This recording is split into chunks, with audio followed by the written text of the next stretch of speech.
In this video, I'm going to explain to you how to read and interpret the different estimates that you're getting from roofing contractors for your re-roof project. Now, when you're getting different estimates from multiple roofing contractors, there's one thing that you need to understand right off the bat, and that is that each of the estimates may be presented to you differently. What I mean by that is not just how the roofing contractor comes over to your house and presents that to you or sends you an email with it attached to the email, but what does the estimate actually look like? Those presentations are going to be different. Well, why would that be? Well, it's because different roofers are going to use different methods to create their estimates, and so the estimates are going to look different from one another, most likely. Some roofers may choose to just handwrite an estimate, and that's okay. First of all, you may get an estimate from a roofer that looks very much like an insurance claim. Maybe you got an insurance claim for your re-roof, and the roofer's estimate looks very much like that. Well, the reason for that is because the roofer is using the same software program that your adjuster used to create the claim.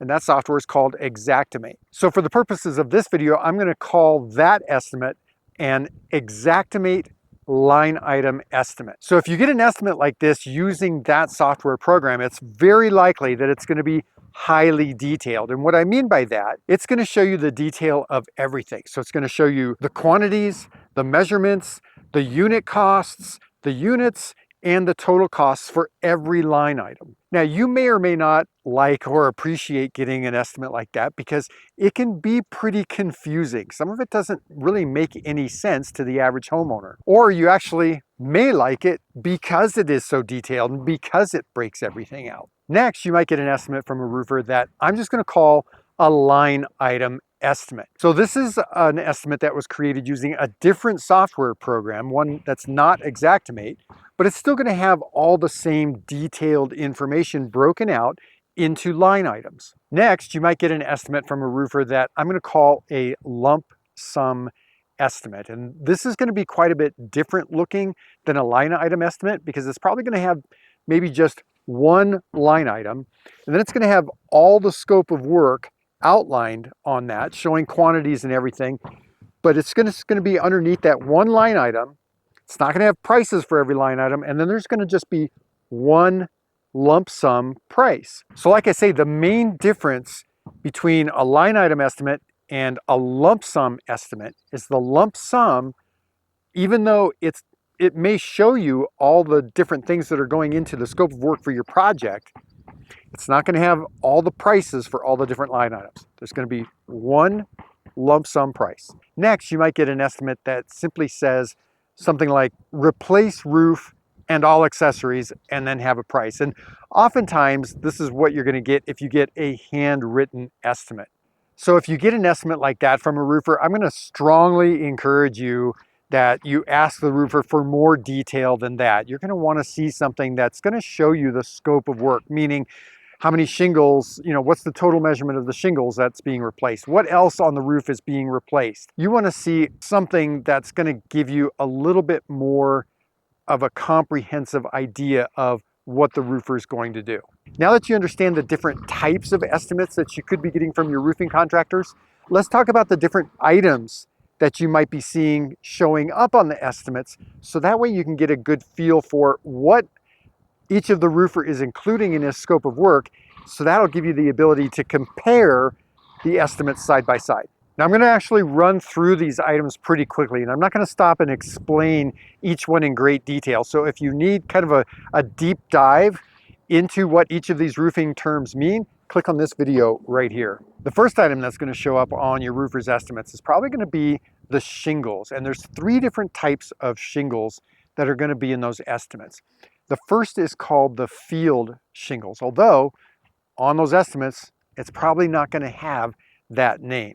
But the field shingles is going to represent the largest part of the estimate, both in measurement and in cost. The field shingles are what cover the main roof slopes on your roof. So field shingles are measured in squares, and a square is an area on your roof 10 foot by 10 foot, so 100 square feet. So if your roof is 20 squares, then your roof is 2,000 square feet. And it's good to know the measurements that are showing up on the estimates, because if the measurements are different, you may want to ask your roofers why that is. So what are some reasons why the measurements of the field shingles might be different on the different roofers' estimates? Well, one reason could be that the roofers used different methods of measuring your roof, and they may just simply have come up with different measurements. Or it could be that the roofers are each using a different waste factor when they're calculating how many shingles to buy. Or it could just be that one or all of them have wrong measurements. So if you're in that situation and you'd like to know what the accurate measurement of your roof is, reach out to us at info@homesteadroofingcolorado.com and we can help you get accurate measurements of your roof. The next type of shingle that's going to show up on the roofer's estimate is called the ridge and hip shingles. And these are the shingles that cover all the peaks of your roof. And these are measured in linear feet. So again, if the measurements on the estimates aren't adding up, that's a valid question to ask the roofer. And the next type of shingle that'll show up on the roofer's estimate, or at least should show up on the roofer's estimate, is called the starter shingles. So these are shingles that you can't actually see on your roof because they go underneath the main shingle. They get attached to the roof deck and they've got a seal strip, so it gives the field shingles something to stick to. So starter shingles may be something that you actually don't see show up on your estimate. If those aren't on there, be sure to ask your roofer about that. Ask your roofer if he's using starter shingles, and if he is using starter shingles, ask him what the measurement would be of the starter shingles that he's using. Starter shingles are measured in linear feet, and they can be applied at the roof eaves and the gable ends, or just at the eaves. So it's going to be good for you to know where your roofer is proposing to install the starter shingles. Next, there should also be a line for underlayment. And underlayment can actually be 3 different types of products. It can be just that black felt paper that you're used to seeing, or it can be a synthetic product, or it can be ice and water shield. But ice and water shield is actually for special applications, so I'm not going to talk about that right now. I'll talk about that in just a minute. The underlayment is what's installed between the roof deck, the wood on your roof, and the shingles. And it's just basically a protective barrier to prevent water from getting through your roof if it gets underneath the shingles. And underlayment is also measured in squares. But if you notice that the measurement for the underlayment is different from the measurement for the shingles, don't worry about that, because the waste factor on the underlayment is different than the waste factor for the shingles. So oftentimes there's going to be more squares for shingles than there is for the underlayment. But just be sure also to ask your roofer if he's using the black felt paper or if he's using synthetic underlayment, because that may actually produce a difference in the prices that you're seeing. So if you're still confused by the estimates that you've gotten from the roofers, by the time you're done watching this video, reach out to us at info@homesteadroofingcolorado.com and we can schedule a time for a Zoom call so that we can help you.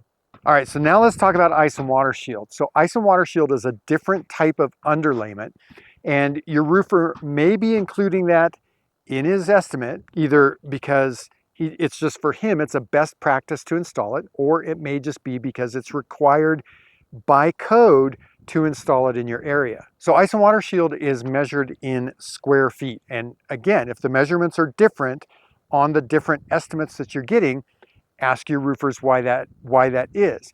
If it's required by code, then it could possibly be that your roofer's installing it in the areas where it's required, plus putting it in other areas. Or another roofer may not be including enough of it to meet code, or may not be including enough of it to give you the proper warranty. Another thing that you should see on your roofer's estimates definitely is drip edge. Now, drip edge is a metal flashing that gets installed underneath your shingles and then it hangs down over your roof edges. Now, most areas are going to require that to be at the eaves and on the gable ends, so it should be on all roof edges. Now, drip edge is measured in linear feet, so again, if the measurements are different on your different estimates, ask your roofers why that is. Make sure that all of your estimates are including drip edge to be installed in all the same places. You don't want one roofer estimating it on just the eaves and not the gable ends, and then another roofer estimating it everywhere, because then your estimates aren't going to be apples to apples. And then even worse, if you have a roofer that doesn't have drip edge in his estimate at all, you definitely want to ask about that, because what you don't want to have happen is a roofer trying to reuse the drip edge that's already on your house. You never want any of those products to be reused. You want new products on all of your accessories, so that way you have a good warranty on everything that's installed on your roof. Now, one item that may not be on every estimate is valley flashing, and that's because not every house has a valley. But if your house does have valleys, then there needs to be a line item for the valley flashing. Now, typically valley flashing is measured in linear feet, and the flashing can either be metal, and there's a couple different types of metal that can be used, or it can be some sort of membrane that gets installed underneath the shingles. So make sure that you ask the roofers what products they're planning to use to flash your valleys if you have valleys. So that way you know that everybody's including the same material in the estimate. So again, you're looking at apples to apples estimates. Now there's a kind of a major item that should show up on pretty much every estimate, and that's ventilation. And on an estimate, you're going to look for a few different types of ventilation. First is going to be intake ventilation, and oftentimes these are included in the soffits of your roof. So most of the time your roofer's probably not going to mess with the intake vents, because most of the time there's sufficient intake ventilation on a house. So only if, most likely, if there's no intake ventilation, your roofer's not going to have that on his estimate. Then there's the exhaust vents, and there's three main types of exhaust vents that could be on your roof. The most common one I call a box vent. They may also show up with names on your estimate like slant back vents or even turtle vents. Now, box vents can either be made out of plastic or metal, so you want to make sure that you're asking your roofer what type he's installing on your roof. Now, box vents are going to be individual items, so on the estimate you're going to just see a number. For example, you might have 10 box vents. So it probably goes without saying, just make sure that all of the estimates have the same number of exhaust vents.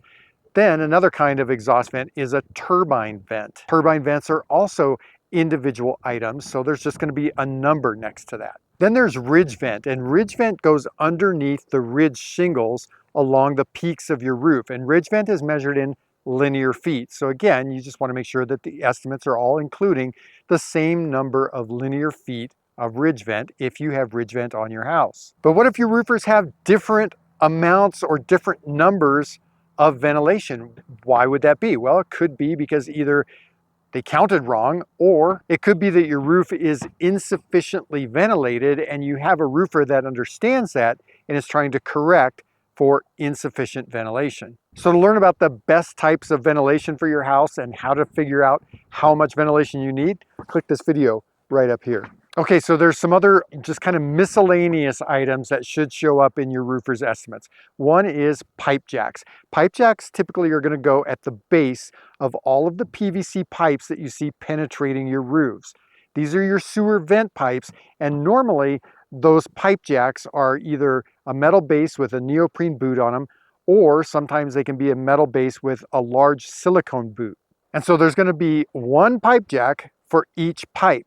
And if there aren't pipe jacks in your roofer's estimates, or there's not enough pipe jacks, you want to make sure that you're finding out from the roofer why that is, because again, just like with drip edge, you don't want them trying to reuse pipe jacks.